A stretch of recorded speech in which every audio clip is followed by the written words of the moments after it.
I'm speaking with Alex Marshall, a partner from CIL Management Consultants, where he leads the financial and business services practice. Thank you for joining me today, Alex.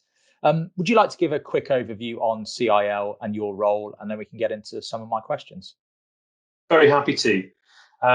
CIL is a management consulting business. We do strategy consulting for an array of businesses in the UK and the US, where we have offices. And we get involved in growth strategy for largely mid-market companies. And I lead the financial and business services practices, and our role sees us working on a lot of private equity transactions and also working with private equity-backed businesses. So yeah, what we want to pick up today is around a couple of the themes in the wealth management market. Alex, I think is a bit of a starter, especially with a commercial, due diligence hat on you. Why is there such an interest from your perspective in the IFA consolidation investment strategy? Well, I think there are some really good underlying drivers for why this is an attractive place to put capital to work. The first thing to say is that there's a lot of assets under management in the UK, a lot of wealthy people, and a lot of fees to be earned. It's a large market, and it's also highly fragmented. It's not dominated by a small number of large institutions. There's high fragmentation. Plus, the revenue model, the ad valorem revenue model, which means that advisors earn fees that are commensurate to their clients' assets. As their clients' assets grow and as the market increases in value, they get some organic growth out of that. So they benefit from rising markets. On the point of asset accumulation, there's been quite a lot of press talk in the last year or so about how we've got quite a polarized society from a wealth perspective, and COVID has increased the gap between the rich and the poor, and the rich are getting richer. So those demographics all speak to an opportunity for financial advisors. There's also an opportunity for vertical integration, by which I mean adding together the financial advisory side of the business and the underlying discretionary fund management portion, which gives rapid profit uplift and potentially revenue synergies too. So all of that kind of adds up to a positive set of tailwinds and some good reasons to put capital to work. Yeah, absolutely. I feel that that makes a lot of sense, and I think that's been sort of shown within the market, where there have been 10p backed consolidations made in the last 14, 15 months. So there's certainly an appetite from the private equity community to hold an asset in this space. But with the amount of activity, do you think there is enough runway of opportunities for them to all achieve their growth ambitions? Hard answer. Frankly, no. I don't think they can all achieve their ambitions.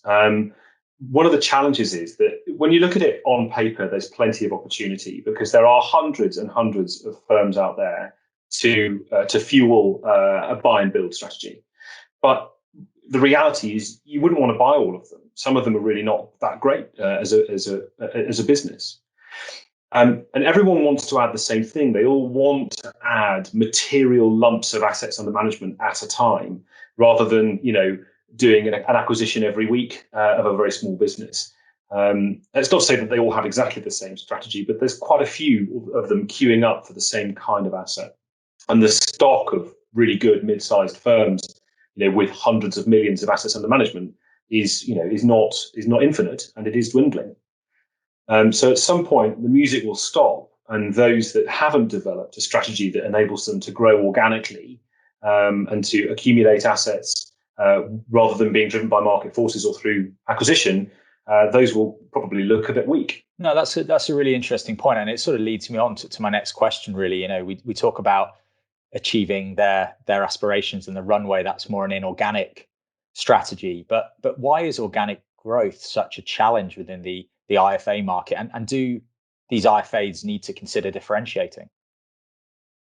Well, I'll answer the second question first and say absolutely, I think they do, and then I'll come back to how that's possible, in a minute. But the reason it's a challenge is because in this market, you plant seeds that take a long time to bear fruit. If your strategy is all about pinching clients, established and mature clients with large pots of assets from other providers, then you're only going after the switchy customers, and the reason that they might switch to you could be the same reason that they might switch to someone else. And frankly, people don't tend to change advisor very often in this industry, or the clients don't tend to hop around. So when you acquire a client now, what you're making a bet on is that their assets will grow over time, over decades, to fuel your business. And so it's a long play. So tomorrow's 1 million pension pot, which is a great target client for most IFAs, is today's middle manager with like 100k invested in their pension pot. And that's not too shabby as a customer. Few people in the UK actually have a pension pot that big. It's not a large number of people who've got good pension pots. But as an income stream to most IFAs, 100 grand pension pot is worth about £1,000 a year in fees. So you've got this challenge whereby the clients that you should acquire for future growth are just not that remunerative today. So the incentives are out of kilter. Everybody's KPIs look a bit weak if your average assets per client drops too much. Whereas that's actually a long-term investment for the future. So that's why it's a difficult thing to achieve. And those that can see it and are patient will do well. I think differentiation, to come back to that original point, is important because there's differentiation in your business model and there's differentiation in your proposition to clients. And I think having a differentiated business model is very important. You need to have an incentive process and an incentive package that corrects for this problem in the disparity of a long-term valuable customer versus what they're worth today. Otherwise, your advisors won't be incentivized to go hunting for small clients.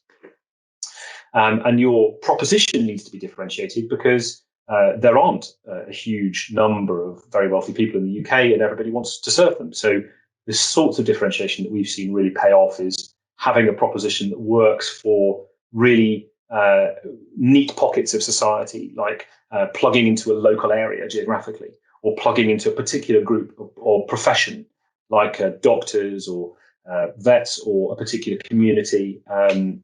Those kinds of differentiation can be extremely valuable. Word of mouth is a very potent source of new business in this market. Yeah, of course. People by people. When it comes to absolutely. Absolutely. Now, so I think that chimes with a lot of points that we've seen in the market, and I think as a sort of final question, quite keen to get your views. As we've seen in the market, the wealth management play by private equity seems to be a couple of years behind the insurance broking play around very similar sort of buy and build consolidation. But do you see wealth following insurance with what you might dub the mega consolidators coming through? What's your take on that, Alex? I think there's a bit of yes and no in this. There are definite overhead synergies in scale. Having a really good compliance department isn't cheap, and building good compliance processes is something that you need to invest in. And you can, if they're good processes in a good department, they can be amortized over a large advisor base. So that's an example, a simple example of how you can, of the sorts of synergies you can get.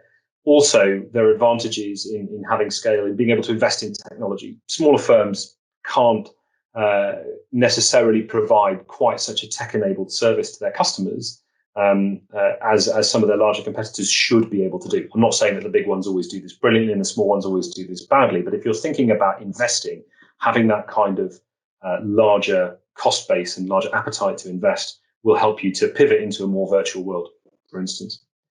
But I think and there are also some revenue synergies.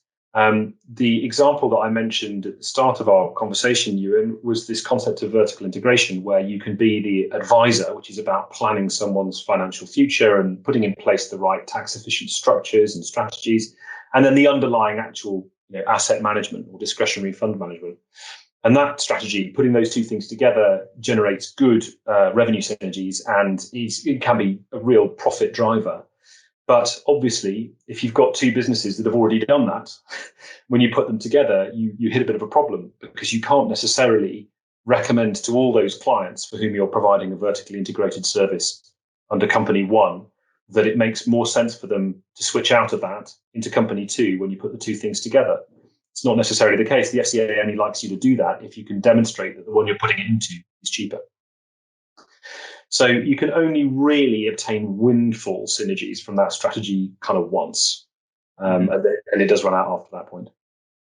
Okay, no, that's really, really interesting, and that sort of wraps up my questions, actually, Alex. So, look, I really appreciate your time today, and thank you for carving out some time in your diary. It's been a really interesting discussion, and I appreciate your thoughts.